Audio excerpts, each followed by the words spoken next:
की खोज में, उसे जानने की दिशा में, जिसे जानकर फिर और कुछ जानने को शेष नहीं रह जाता है,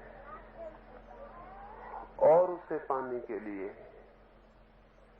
जिसे पाए बिना हम ऐसे तड़पते हैं जैसे कोई मछली पानी के बाहर रेत पर फेंक दी गई हो, और जिसे पा लेने के बाद हम वैसे ही शांत और आनंदित हो जाएं जैसे मछली सागर में वापस पहुंच गई हो।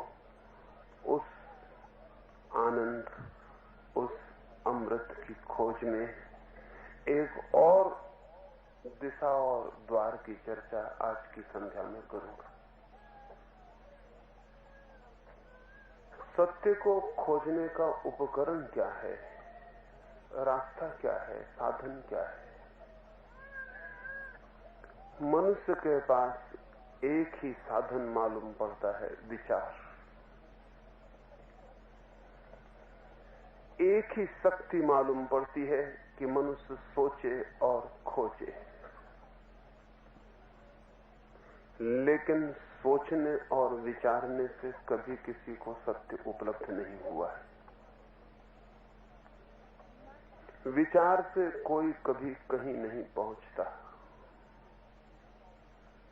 विचार से स्वयं के बाहर जो जगत है उस संबंध में हम कुछ जान भी लें, लेकिन स्वयं के भीतर जो विराजमान है उसे हम नहीं जान सकते,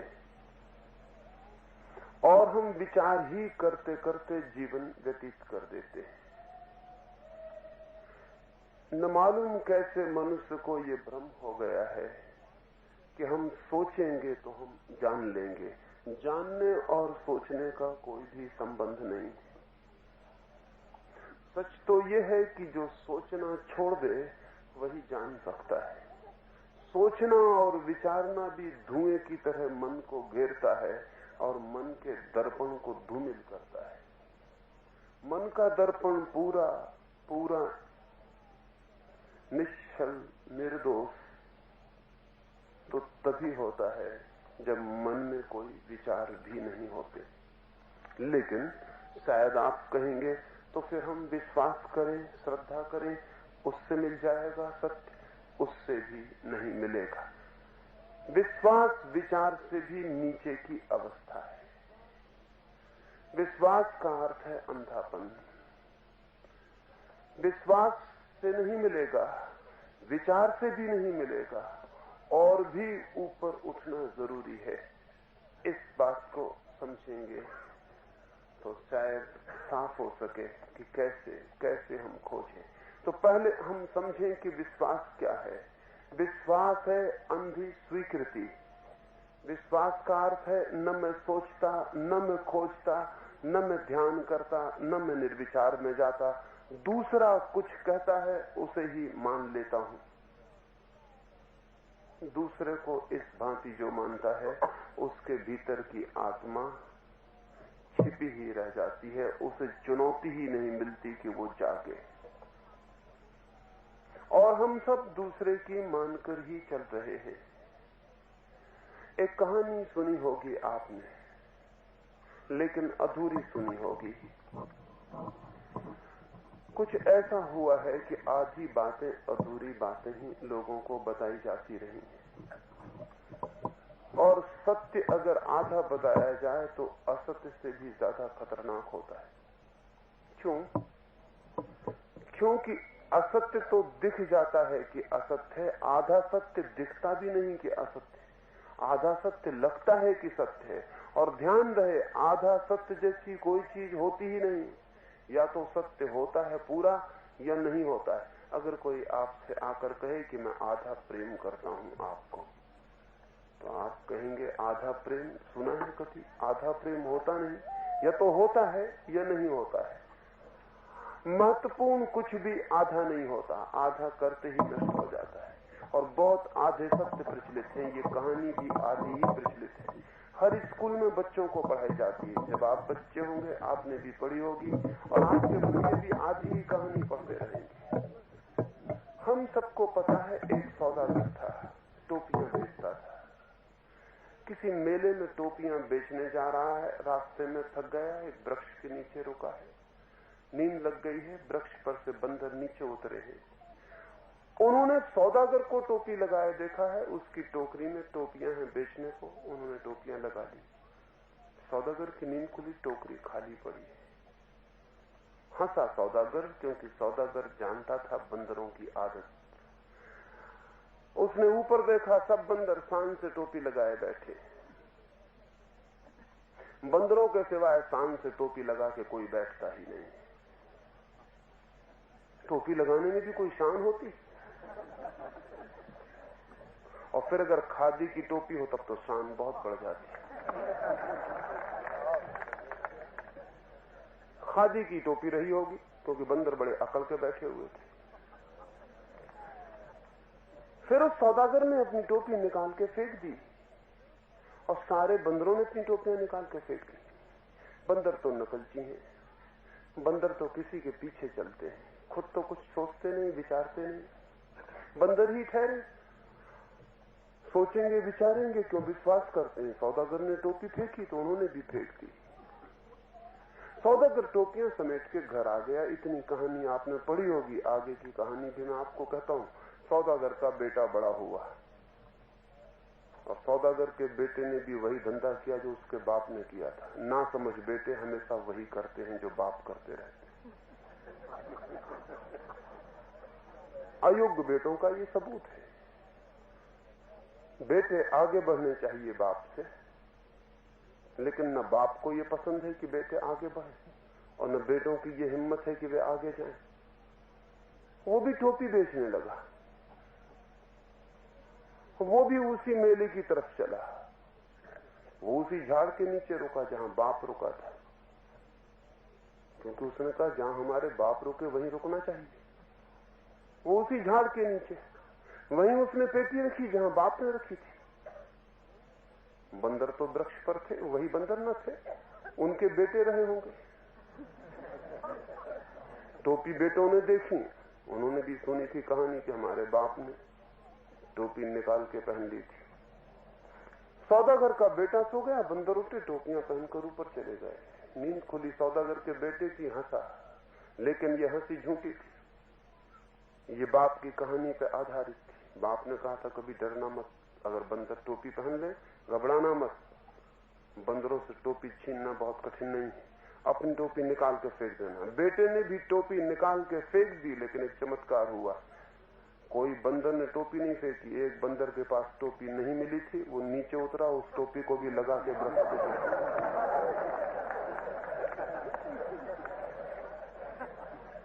बंदर अब तक सीख चुके थे और आदमी अब तक नहीं सीखा था। बंदर धोखा खा चुके थे एक बार, अब बार बार ये धोखा नहीं चल सकता था।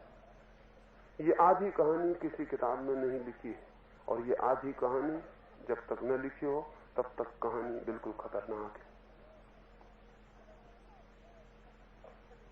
कुछ लोग हैं जो दूसरों को देखकर चलते हैं, खुद कभी नहीं चलते।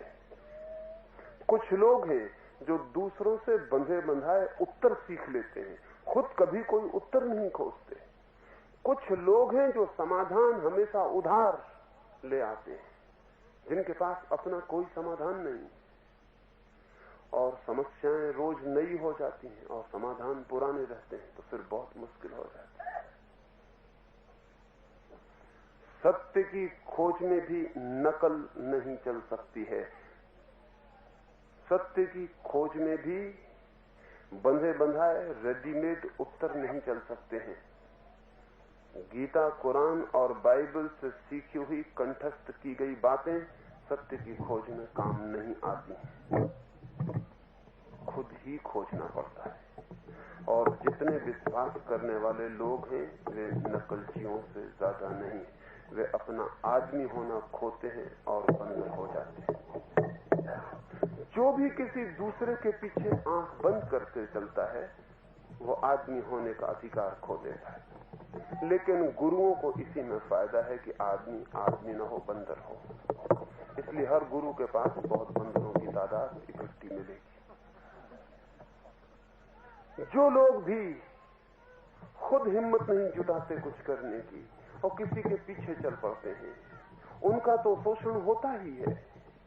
शोषण उतना बुरा नहीं, वे सत्य को जानने से भी सदा को वंचित रह जाते हैं, क्योंकि सत्य की तरफ जाने का जो पहला कदम है वो अपने पैर पर खड़ा होना है।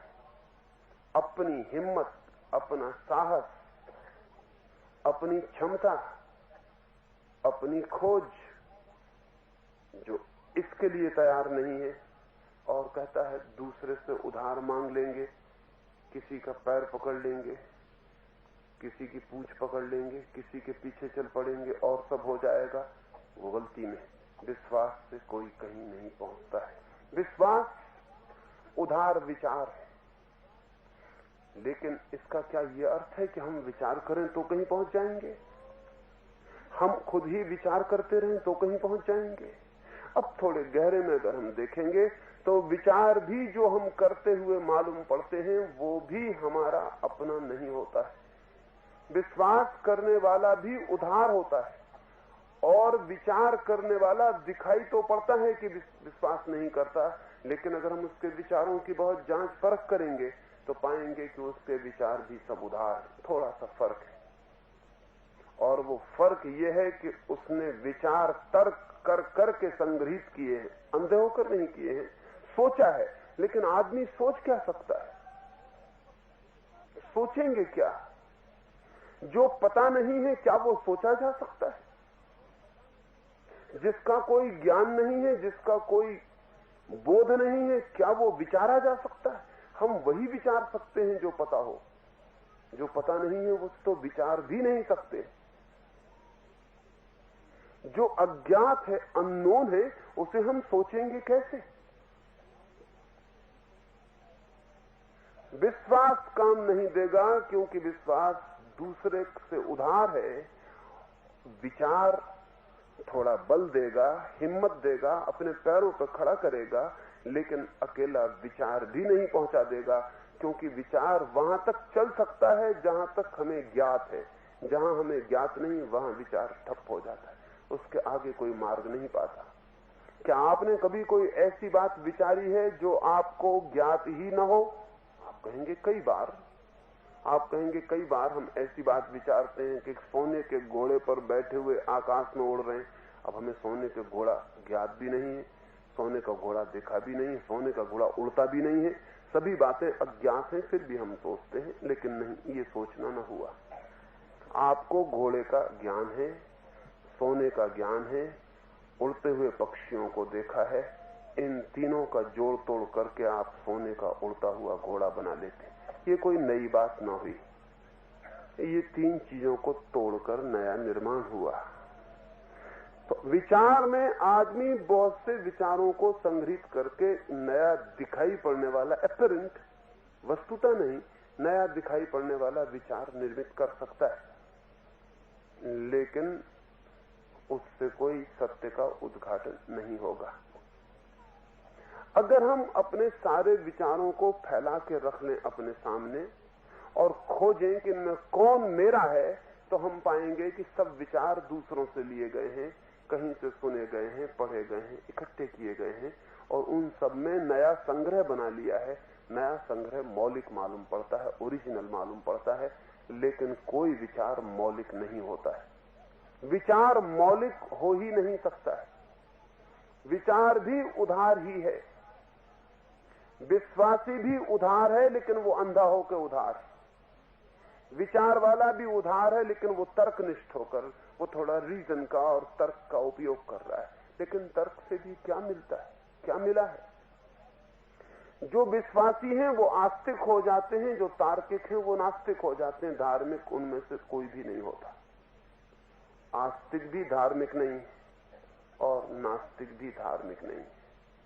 आस्तिक विश्वासी है, उसने दूसरों के विश्वास को पकड़ लिया। नास्तिक भी दूसरों के विचार को पकड़ता है, लेकिन तर्क की प्रक्रिया से गुजार के पकड़ता है। लेकिन तर्क से क्या सिद्ध होता है? तर्क से भी कुछ सिद्ध नहीं होता। तर्क भी बूढ़े बच्चों का खेल है। जिनकी उम्र ज्यादा हो गई है वो एक खेल खेल सकते हैं तर्क का। मैंने सुना है एक आदमी अमेरिका के एक बड़े नगर में गया और उसने सारे गांव में जाके इत्तला की कि मैं एक ऐसा घोड़ा लाया हूं जैसा किसी ने कभी नहीं देखा होगा। ऐसा घोड़ा कभी हुआ ही नहीं, ये बिल्कुल मौलिक घोड़ा है। इस घोड़े की खूबी यह है कि इस घोड़े की पूंछ वहां है जहां मुंह होना चाहिए और मुंह वहां है जहां पूंछ होनी चाहिए। 10 रुपए की टिकट रखी थी, हजारों लोग इकट्ठे हो गए। आप भी रहे होंगे उस नगर में तो जरूर गए होंगे। कोई गांव में बचा ही नहीं, सारे लोग गए। ऐसा घोड़ा तो देखना जरूरी था। हाल खचाखच भर गया है, लोग चिल्ला रहे हैं कि जल्दी करो, घोड़ा निकालो। वो आदमी कहता थोड़ा ठहरिए, ये कोई साधारण घोड़ा नहीं है, लाते लाते वक्त लगता है। फिर बहुत मुश्किल हो गई, इंच भर जगह नहीं है। फिर वो घोड़ा ले आया, मंच पे पर्दा उठा दिया। एक क्षण तो लोगों ने देखा, लेकिन घोड़ा तो बिल्कुल साधारण था जैसा घोड़े होते हैं।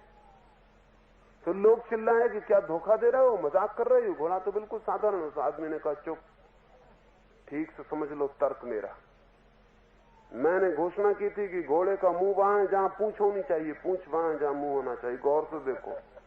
लोगों ने फिर गौर से देखा, साधारण घोड़ा था, जहां पूंछ थी वहां पूंछ थी, जहां मुंह था वहां मुंह था। लेकिन तब ख्याल आया लोगों को और हंसी छूट गई। जो तोबड़ा घोड़े के मुंह में बांधते हैं वो उसने उसकी पूंछ में बांधा हुआ था। जो मैंने कहा था वो देख लो, मुंह वहां है जहां पूंछ होनी चाहिए, पूंछ वहां है जहां मुंह होना चाहिए। तोबड़ा पूंछ में बंधा है, दिखता है कि नहीं? कुछ कहने का उपाय न था, तर्क तो ठीक ही था। लोग चुपचाप वापस निकल गए। लेकिन तर्क से इतना ही खेल हो सकता है, इससे ज्यादा कुछ भी नहीं हो सकता। तर्क ज्यादा से ज्यादा पूंछ वहां कर सकता है जहां मुंह हो, मुंह वहां कर सकता है जहां पूंछ हो। इससे ज्यादा तर्क कुछ भी नहीं कर सकता। चीजें जैसी हैं वो वैसी ही रहती हैं, तर्क से कोई फर्क नहीं पड़ता। और तर्क इसलिए दोहरी धार की चीज है। चाहे पक्ष में उपयोग करो चाहे विपक्ष में उपयोग करो, उससे कोई अंतर नहीं पड़ता। मेरे एक बहुत निकट मित्र थे, एक बड़े वकील थे। ज्यादा काम होता था उनके ऊपर, बहुत भार था। हिंदुस्तान में भी वकालत थी और लंदन में भी थी। बहुत मुश्किल में रहते थे, कई बार तैयारी का मौका भी नहीं मिलता था। एक दिन अदालत में गए हैं, कोई मुकदमा लड़ रहे हैं और उन्हें पक्का ख्याल नहीं रहा कि वो किसकी तरफ से हैं, पक्ष में हैं कि विपक्ष में। तो वो अपने ही ग्राहक के खिलाफ बोलने लगे। वो आदमी बहुत घबराया कि आदमी क्या कह रहा है, और वो आधा घंटे तक जोर से उन्होंने पैरवी की।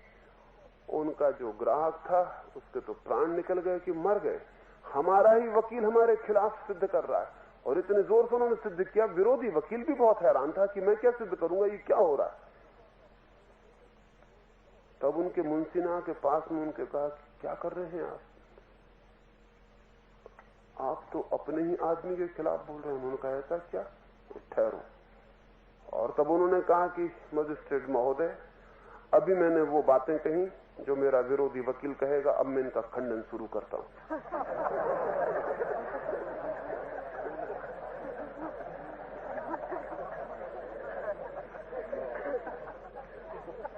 तर्क का कोई मतलब थोड़ी है, सिर्फ खेल है, सिर्फ खेल है।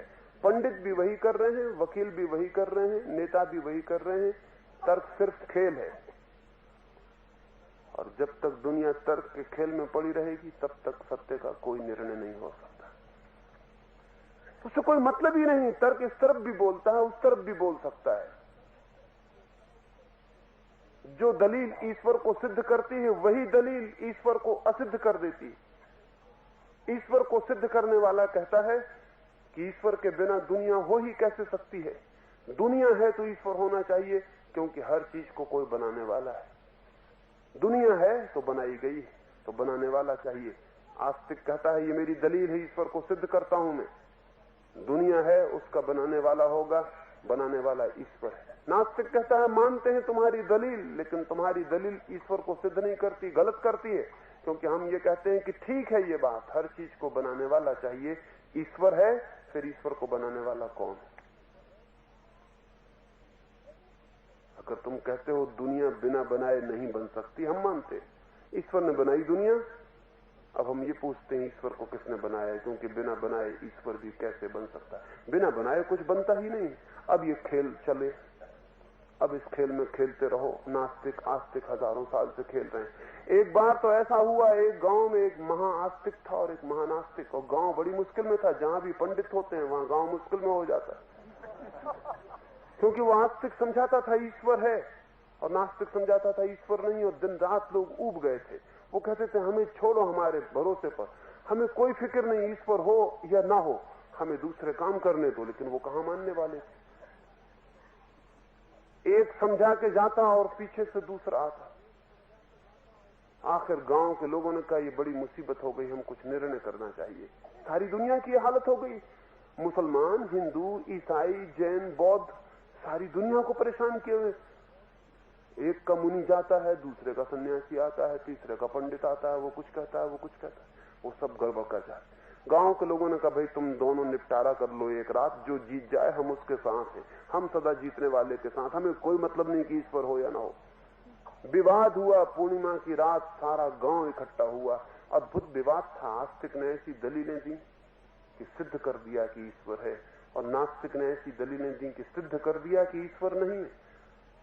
और आखिरी में यह हुआ कि आस्तिक इतना प्रभावित हो गया नास्तिक से कि नास्तिक हो गया, और नास्तिक इतना प्रभावित हो गया आस्तिक से, और गांव की मुसीबत कायम रही, क्योंकि फिर गांव में एक आस्तिक रहा और एक नास्तिक रहा। गांव के लोगों ने कहा हमें क्या फायदा हुआ, हमारी परेशानी वही की वही। तर्क का कोई मतलब नहीं है, बहुत तर्क का कोई बहुत अर्थ नहीं है। तर्क जो सिद्ध करता है उसी को असिद्ध कर देता है। तर्क बिल्कुल खेल है, खिलवाड़ है। इसीलिए तो तर्क के द्वारा आज तक कुछ भी सिद्ध नहीं हो सका। सिद्ध हो सका कि हिंदू सही है, अगर सिद्ध हो जाता सारी दुनिया हिंदू हो गई होती। सिद्ध हो सका कि जैन सही है, सिद्ध होता सारी दुनिया जैन हो गई होती। सिद्ध हो जाता मुसलमान सही है, सारी दुनिया मुसलमान हो गई होती। कुछ सिद्ध नहीं होता, कुछ सिद्ध हो ही नहीं सकता। तर्क के रास्ते से जो चला है वहां कुछ भी कभी सिद्ध नहीं होता, सिर्फ खेल चलता है। और पंडित जो खेल खेलते हैं वो हमें समझ में भी नहीं आता, क्योंकि वो बहुत बारीक खेल है। वो इतना बारीक खेल है कि वहां बाल की खाल निकलती रहती है और जनता को कुछ पता नहीं चलता। जनता कहती ठीक है। इसीलिए तो सारे लोगों ने ये तय कर रखा है कि जहां हम पैदा हो गए वही हमारा धर्म है। ये सस्ती तरकीब है, क्योंकि अगर तय करना पड़े तर्क से तो कभी तय ही नहीं होगा, जिंदगी बीत जाएगी, आप तय न कर पाएंगे कि आप हिंदू हैं कि मुसलमान हैं कि ईसाई। इसलिए सस्ता नुस्खा निकाला हमने कि जहां जो पैदा हो जाए। पैदा होने में भी कोई कसूर है? कोई आदमी मुसलमान के घर में पैदा हो गया, उसका बेटा मुसलमान है, क्यों? क्योंकि अगर बेटा तय करने चले विचार करके तो जिंदगी बीत जाएगी, तय न होगा कि क्या होना, हिंदू होना कि मुसलमान होना, कभी तय नहीं हो सकता। इसलिए हमने एक ऐसी तरकीब निकाली कि जिसमें तय करने की जरूरत ही नहीं है। अब पैदा होने से क्या संबंध है हिंदू मुसलमान होने का? ये तो बड़ी पागलपन की बात है। कल कोई कांग्रेसी कहने लगे कि हमारा बेटा कांग्रेसी क्योंकि कांग्रेसी बाप है उसका, कम्युनिस्ट का बेटा कहे मैं कम्युनिस्ट हूं क्योंकि मेरा बाप कम्युनिस्ट। अभी इतनी नासमझी नहीं आई, लेकिन आ जाएगी, क्योंकि इतना ही तर्क वहां चलता है। और कुछ जब तय नहीं होगा तो लोग कहेंगे अब जन्म से ही तय कर लो। अब जन्म से कहीं सिद्धांत तय हुए, सत्य तय हुए? लेकिन हजारों साल से ये होता रहा है कि हम तर्क के आसपास घूमते हैं। कुछ लोग विश्वास के आसपास घूम के भटक जाते हैं, कुछ लोग तर्क के आसपास घूम के भटक जाते हैं, और कभी कुछ निर्णय नहीं हो सकता, क्योंकि अंधेरे में टटोलना है। ये निर्णय क्या होना है? एक गांव में एक सम्राट ने ये तय किया था कि मैं बहुत जल्दी अपने देश से असत्य का निकाला कर दूंगा, मैं असत्य को रहने नहीं दूंगा अपने देश में, और जो आदमी असत्य बोलेगा उसको सूली पे लटका दूंगा। और रोज एक आदमी नियमित रूप से सूली पे लटकाया जाएगा, ताकि सारा गांव देखे कि क्या हालत होती है असत्य बोलने वाले की। उसे पता नहीं था, किसी कानूनविद को कभी पता नहीं रहा है कि फांसियों से, कोड़े मारने से, जेलों में बंद करने से कोई चीज बंद नहीं होती। कोई चीज बंद ही नहीं होती, सब चीजें बढ़ती चली जाती हैं। चोरों को बंद करो, चोर बढ़ते हैं। बेईमानों को बंद करो, बेईमानी बढ़ती है। और बेईमानों को बंद करने के लिए जिनको नियुक्त करो वो दोहरे बेईमान सिद्ध होते हैं। और चोरों को पकड़ने के लिए जिनको पहरे पे रखो वो चोरों के बाप सिद्ध होते हैं, होने ही वाले हैं। इंग्लैंड में तो कोड़े मारे जाते थे, आज से 100 साल पहले तक चोरी करने वाले को चौरस्ते पे खड़े करके कोड़े मारते थे, इसलिए ताकि सारा गांव देख ले कि क्या हालत होती चोरों की। लेकिन फिर बंद करने पड़े, और बंद क्यों करने पड़े पता है आपको?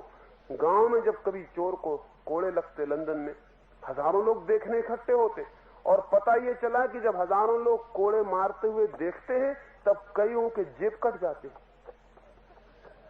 अब एक चोर को कोड़े पड़ रहे हैं और भीड़ आई है देखने, और जनता मुग्ध होकर देख रही, यहां जेब कट गए, वहीं जेब कट रहे हैं जहां कोड़े पड़ रहे हैं। तो फिर लोगों ने सोचा तो फिजूल का पागलपन, इसमें कोई मतलब ही नहीं, ये तो और जेब कटों के लिए सुविधा बनाना, भीड़ इकट्ठी होती, जेब काट लेते। उस गांव के राजा ने कहा मैं असत्य को बंद कर दूंगा, लेकिन गांव के बूढ़े लोगों ने कहा असत्य का पता लगाना ही आज तक मुश्किल हुआ है, तुम बंद कैसे करोगे? तुम कैसे तय करोगे क्या असत्य है क्या सत्य? उसने कहा सब तय हो जाएगा। फिर उसे फिक्र हुई कि सच में तय कैसे करेंगे? तो गांव में एक बूढ़ा फकीर है, उसने कहा उसे बुला के पूछ लें, वो सत्य की बहुत बातें करता है। उसे बुलाया और कहा कि हमने ये तय किया है कि कल सुबह वर्ष का पहला दिन है, एक झूठ बोलने वाले को हम दरवाजे पर सूली पर लटकाएंगे ताकि सारा गांव देखे। फकीर ने कहा सत्य असत्य का निर्णय कैसे करोगे? उस राजा ने कहा क्या कोई तर्क नहीं है जिससे तय हो सके कि क्या सत्य है और क्या असत्य? मैं अपने देश के सारे पंडितों को लगा दूंगा। उस फकीर ने कहा तब ठीक है, कल सुबह दरवाजे पर मैं मिलूंगा। राजा ने कहा मतलब? उसने कहा दरवाजे पर पहला प्रवेश होने वाला मैं रहूंगा, तुम अपने सारे पंडितों को लेके मौजूद रहना, मैं असत्य बोलूंगा, अगर सूली लगानी तो पहली सूली पर मैं चढ़ूंगा। राजा ने कहा हम पूछने बुलाए हैं, आप कैसी बातें करते हो? उसने कहा बात वहीं कल होगी, अपने पंडितों को लेकर हाजिर रहना। राजा अपने पंडितों को लेकर दरवाजे पर हाजिर हुआ, दरवाजा खुला गांव का, वो फकीर अपने गधे पर बैठ के अंदर प्रवेश कर रहा है। राजा ने कहा गधे पर, और आप जा कहां रहे हैं? उसने कहा मैं सूली पर चढ़ने जा रहा हूं।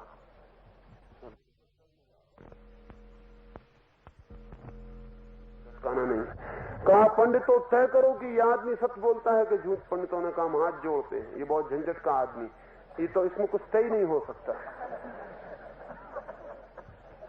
अगर हम कहें कि ये सच बोलता है तो फांसी लगानी पड़ेगी, और सच बोलने वाले को फांसी नहीं लगानी।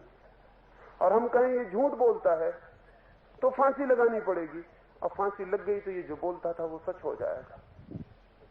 उस फकीर ने कहा बोलो सत्य क्या है असत्य क्या है, तर्क से निर्णय करो, और अगर निर्णय नहीं कर सकते, जब निर्णय कर लो तब मेरे पास आना, उसके बाद फिर नियम बनाना।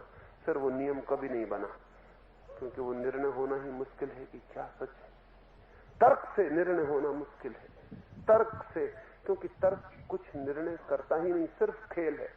और जब दो तर्कों में कोई एक तर्क जीतता है तो उसका यह मतलब नहीं होता कि जो जीत गया वो सत्य है, उसका केवल इतना मतलब होता है कि जो जीत गया वो खेल में ज्यादा कुशल है, और कोई मतलब नहीं होता। जब दो तर्कों में एक तर्क जीतता है तो जीत जाने वाला सत्य नहीं होता, जीत जाने वाला उस खेल खेलने में कुशल होता है। बस दो आदमी शतरंज खेल रहे हैं तो जो शतरंज में जीत जाता है वो कोई सत्य होता है? नहीं, वो ज्यादा कुशल होता है।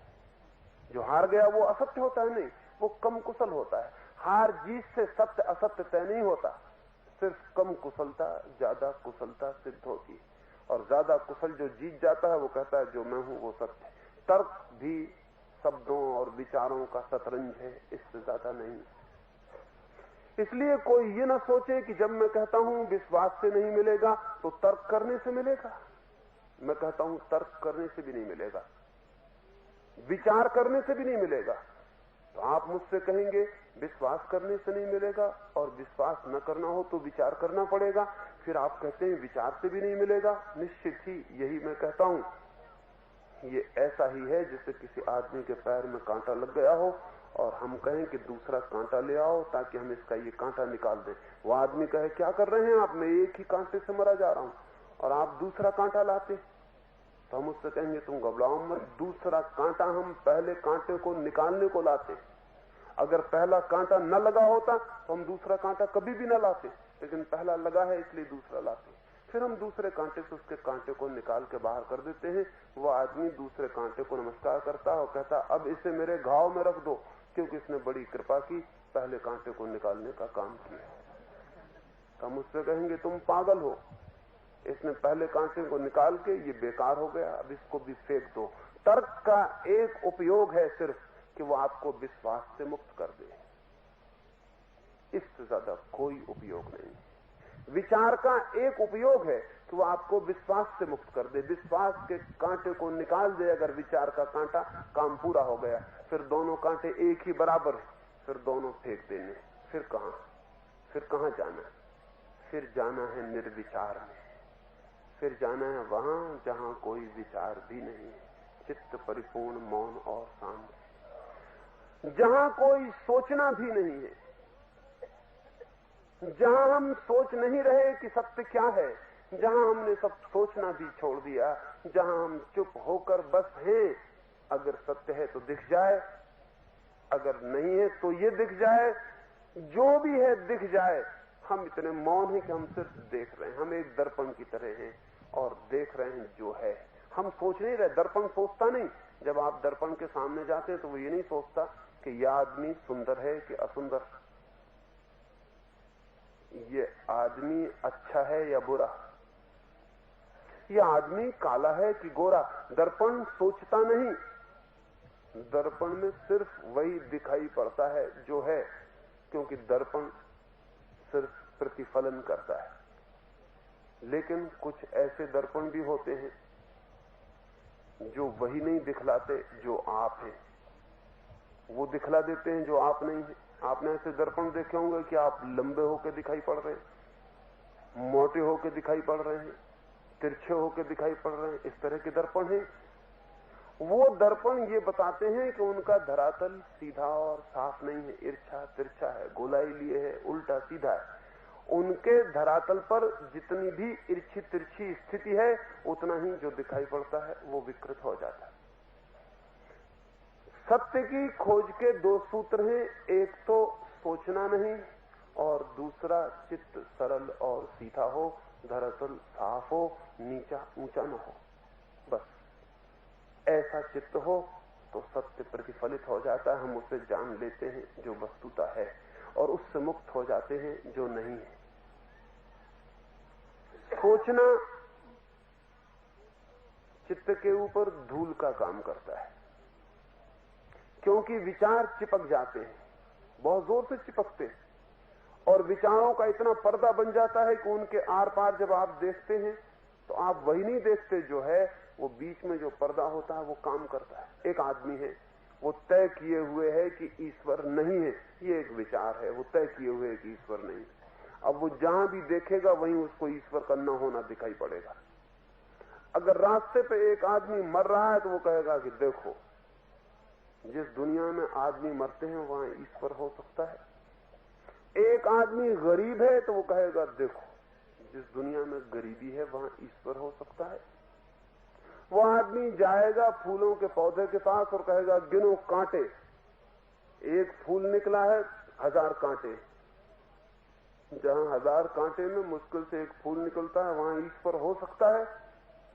वो तय किए हुए कि ईश्वर नहीं है, वो हर जगह ईश्वर नहीं है।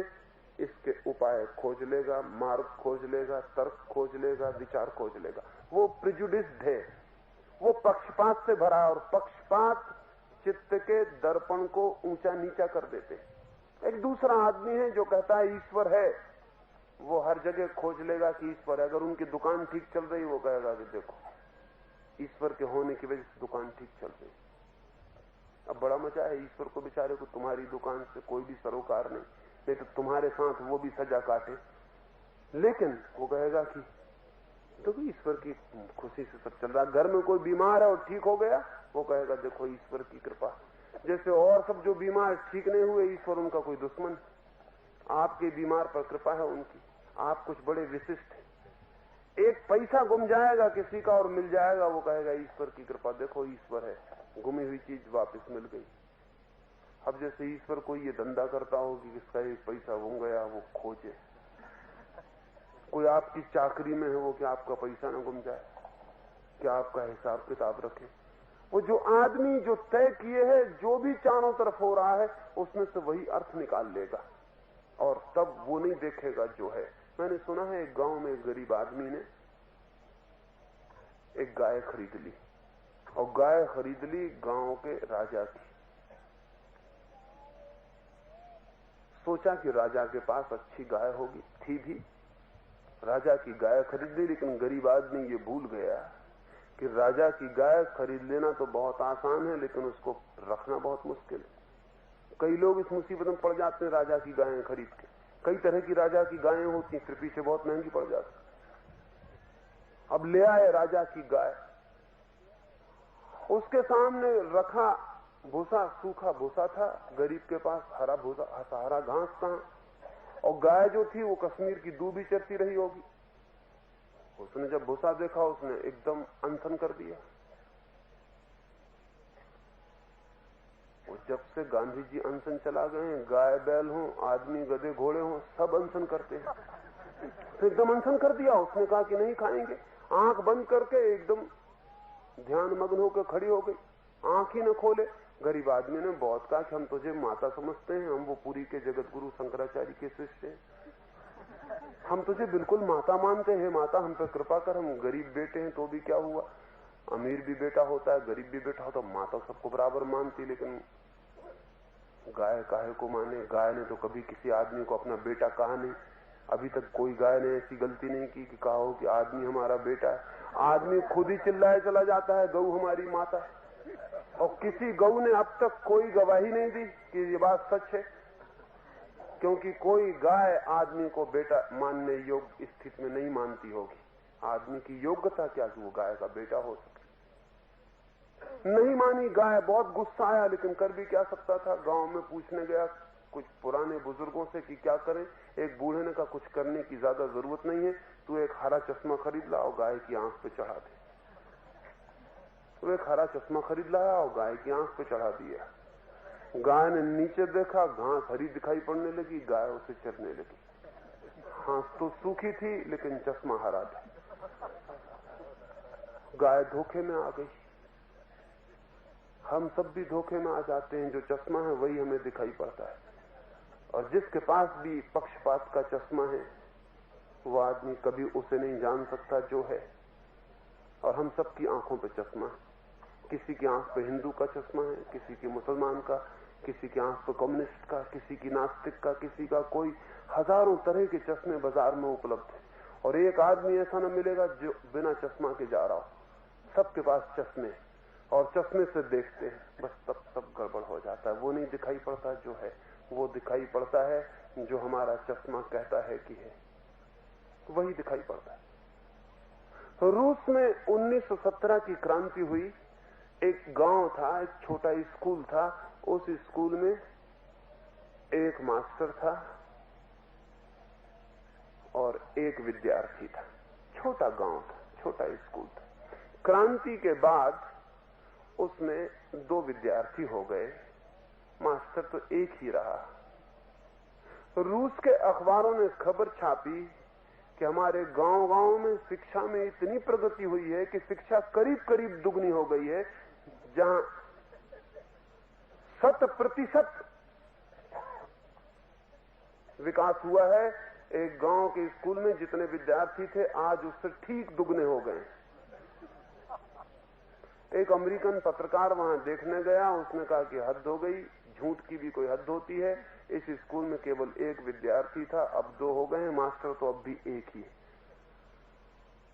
उसने प्रचार किया कि रूस में कोई शिक्षा का विकास नहीं हो रहा, 2-2 स्कूल, 2-2 विद्यार्थियों वाले स्कूल हैं, एक मास्टर वाला स्कूल है। और रूस के अखबार छाप रहे थे कि दुगनी प्रगति हो रही, एकदम दुगनी। जहां जितने विद्यार्थी थे उससे दुगने हो गए। झूठ तो कोई नहीं बोल रहा है, अपना चश्मा है, उससे देखने का ढंग है। जीवन के संबंध में ये समझ लेना बहुत जरूरी है कि जब तक हम पक्षपात से भरे हैं, चित्त का दर्पण स्वच्छ नहीं हो सकता है। इसलिए सब पक्षपात से छुटकारा चाहिए, मुक्ति चाहिए।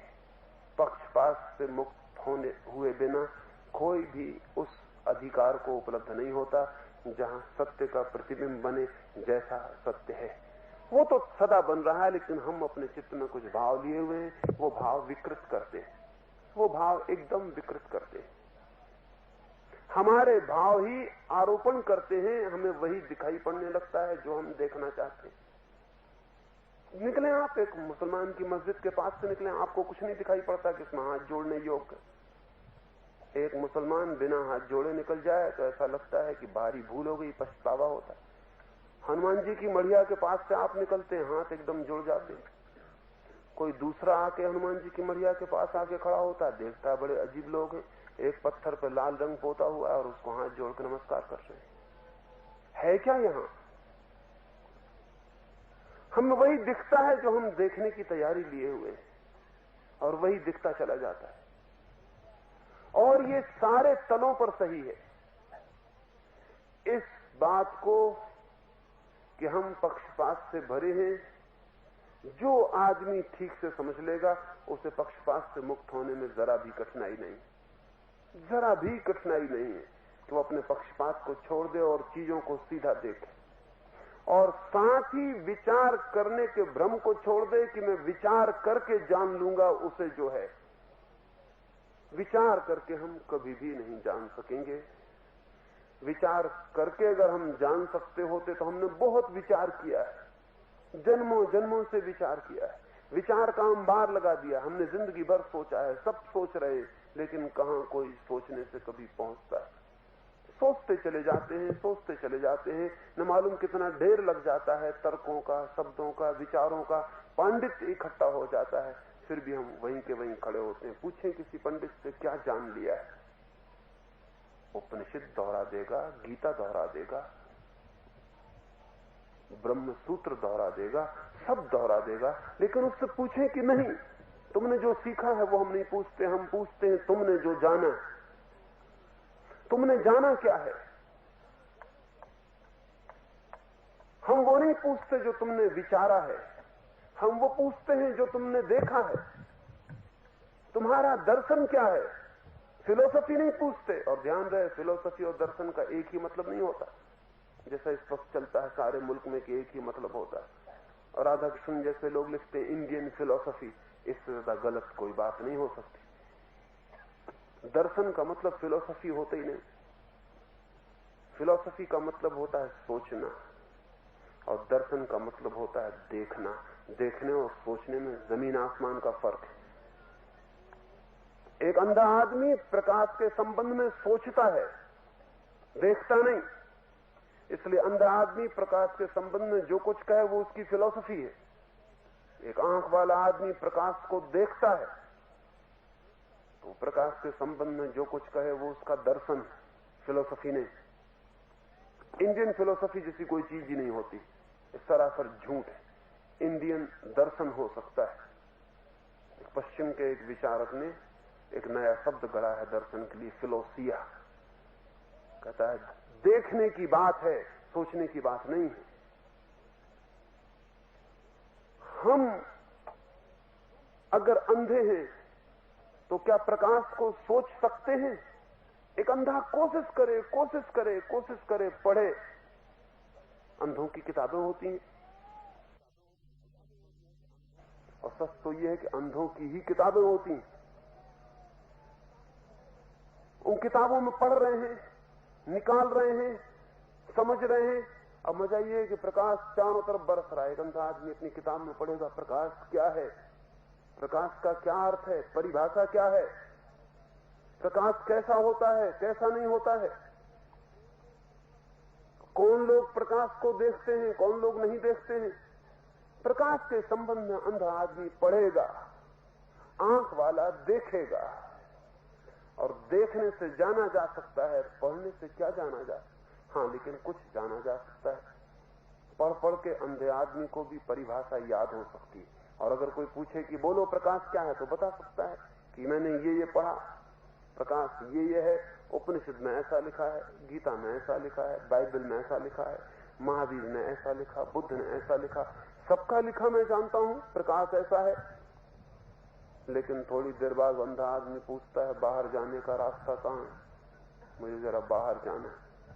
तो कहो तू तो प्रकाश को जानता है, चला जा बाहर। वो कहेगा कि नहीं, मेरे पास आंखें नहीं है, प्रकाश को मैं कहां जानता हूं, प्रकाश के संबंध में जानता हूं। संबंध में जानना एक बात है, प्रकाश को जानना बिल्कुल दूसरी बात है। मैंने सुना है रामकृष्ण कहते थे कि एक आदमी था अंधा, कुछ मित्रों ने उसे भोजन पर बुलाया है, खीर बनाई है। वो खीर खा के पूछने लगा कैसी है ये खीर, कैसा है इसका रंग, कैसा है इसका रूप, मुझे बहुत स्वादिष्ट लगती है। मित्रों ने कहा समझाएं बेचारे को। मित्र समझाने लगे, शुभ्र है, बिल्कुल शुभ्र है, सफेद है, दूध की बनी है, दूध देखा है कभी? अब पागल रहे होंगे मित्र। अंधे आदमी को अगर खीर दिखती तो दूध भी दिख सकता था। वो उससे पूछते हैं दूध देखा है कभी? वो आदमी कहता है दूध, दूध क्या होता है, कैसा होता है, बताओ मुझे, समझाओ मुझे, और उलझाओ मत, क्योंकि मुझे खीर का ही पता नहीं। अब तुमने एक नया सवाल खड़ा कर दिया कि दूध क्या होता है। वे कहने लगे दूध से ही बनती है खीर। उन्होंने कहा तब ठीक है, पहले दूध समझाओ, फिर खीर समझ लेंगे। मित्रों ने कहा दूध, कभी बगुला देखा है? आकाश में उड़ता है, नदियों के किनारे मछलियां मारता है, सफेद झक बगला होता है, देखा है कभी बगला? उस आदमी ने कहा क्या बातें करते हो, और मुश्किल खड़ी कर दी, ये बगुला क्या है? अब पहले बगुला समझाओ, तब मैं दूध समझूं, तब खीर समझूं। तुम और पहेली बढ़ा रहे हो, कुछ ऐसी बात बताओ जो मैं समझ सकूं। कुछ बगुले के संबंध में ऐसा समझाओ जो मुझ अंधे को समझ में आ सके। एक मित्र आगे आया, ज्यादा होशियार होगा। ज्यादा होशियार लोग हमेशा खतरनाक होते हैं।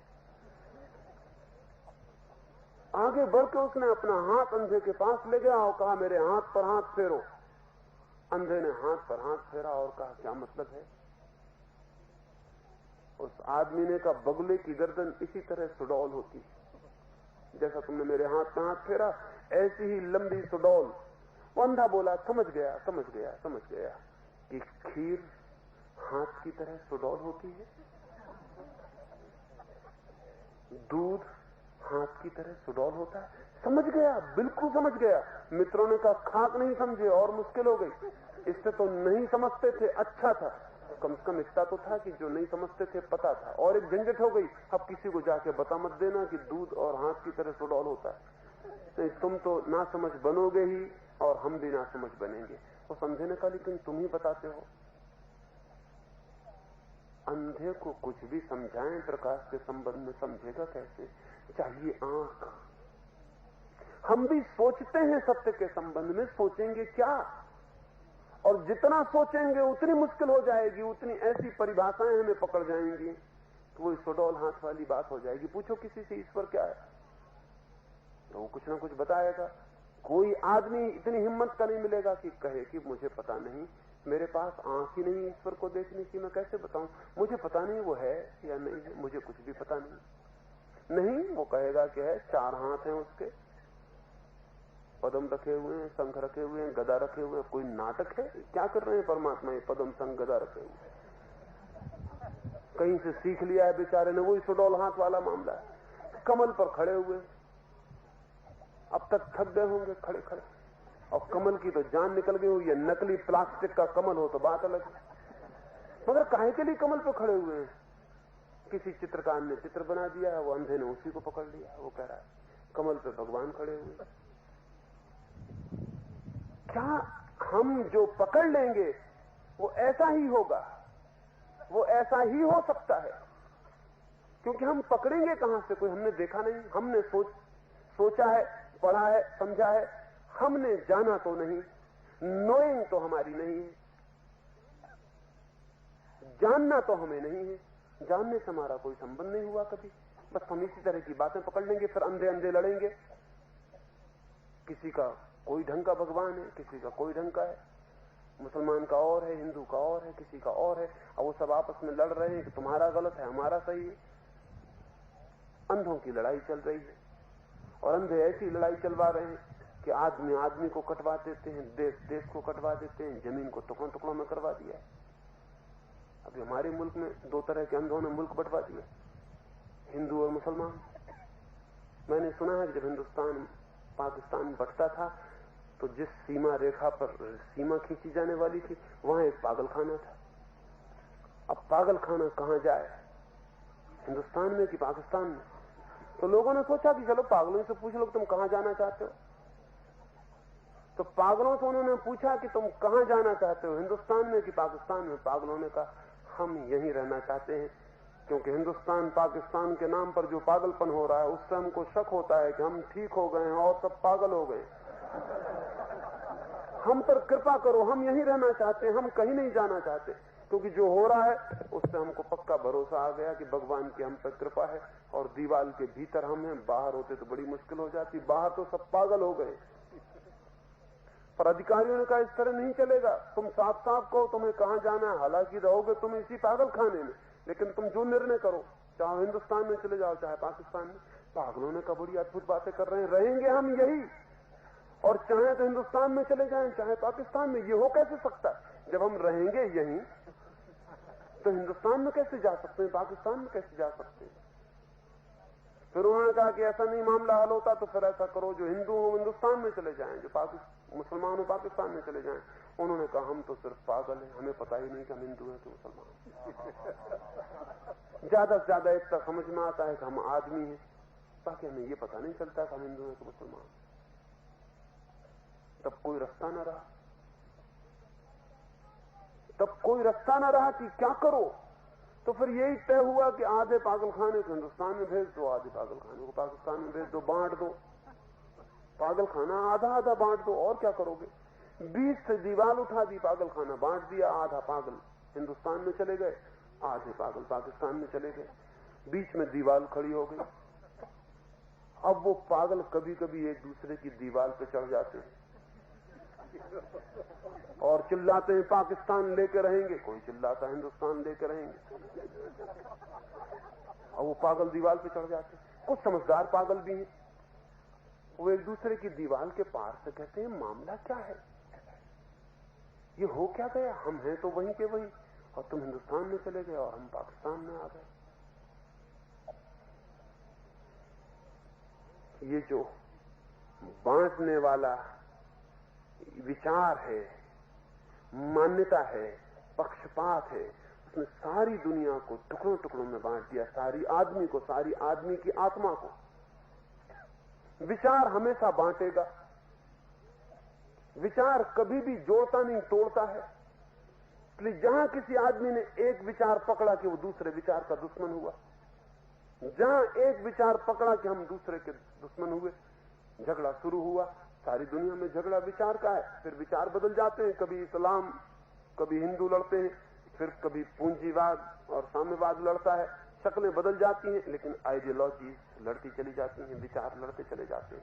सत्य से विचार का कोई भी संबंध नहीं। विचार से मत बन सकता है, ओपिनियन बन सकता है, सत्य ट्रस्ट उससे उद्घाटित नहीं होता।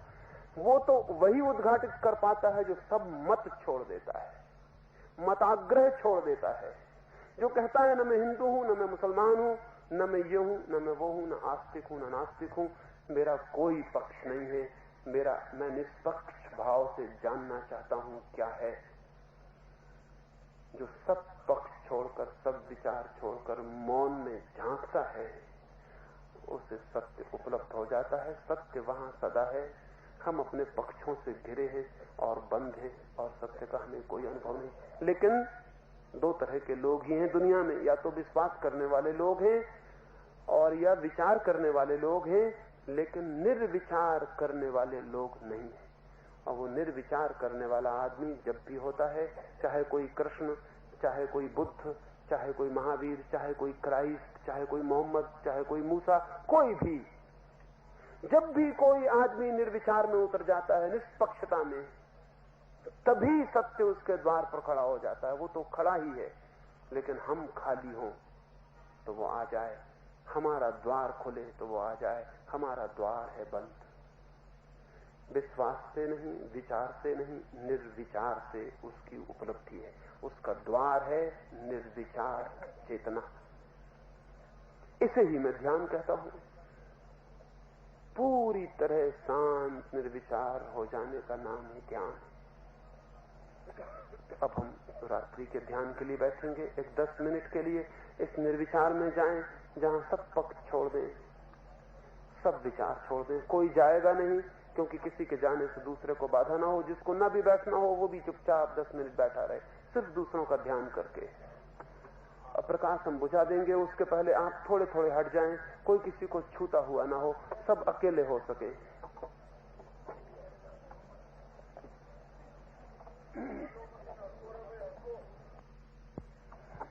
फिर शांत होकर बैठ जाएं, ये प्रकाश बुझा दें। सबसे पहले तो बिल्कुल आराम से शरीर को शिथिल छोड़ के बैठ जाएं। कोई तनाव ना हो शरीर पर, बातचीत नहीं कोई करेगा। शरीर को बिल्कुल ढीला छोड़ दें, आंख बंद कर लें। अब मैं सुझाव देता हूं, मेरे साथ अनुभव करें। सबसे पहले शरीर शिथिल हो रहा है, ऐसा भाव करें। शरीर शिथिल हो रहा है, शरीर शिथिल हो रहा है। ऐसा भाव करें कि शरीर बिल्कुल ढीला और शिथिल हो गया है, ताकि हम शरीर से पीछे हट सकें। शरीर को ढीला छोड़ देना है ताकि हम पीछे चले जाएं। शरीर को जोर से जो पकड़े है वो शरीर के पीछे कैसे जाएगा, उस शरीर पर ही रुक जाएगा। जिसे हम पकड़ते हैं उसी पर रुक जाते हैं। छोड़ दें, मन से शरीर को छोड़ दें, पीछे हट जाएं। शरीर बिल्कुल ढीला हो गया है, शरीर एकदम शिथिल हो गया है, जैसे हो ही नहीं।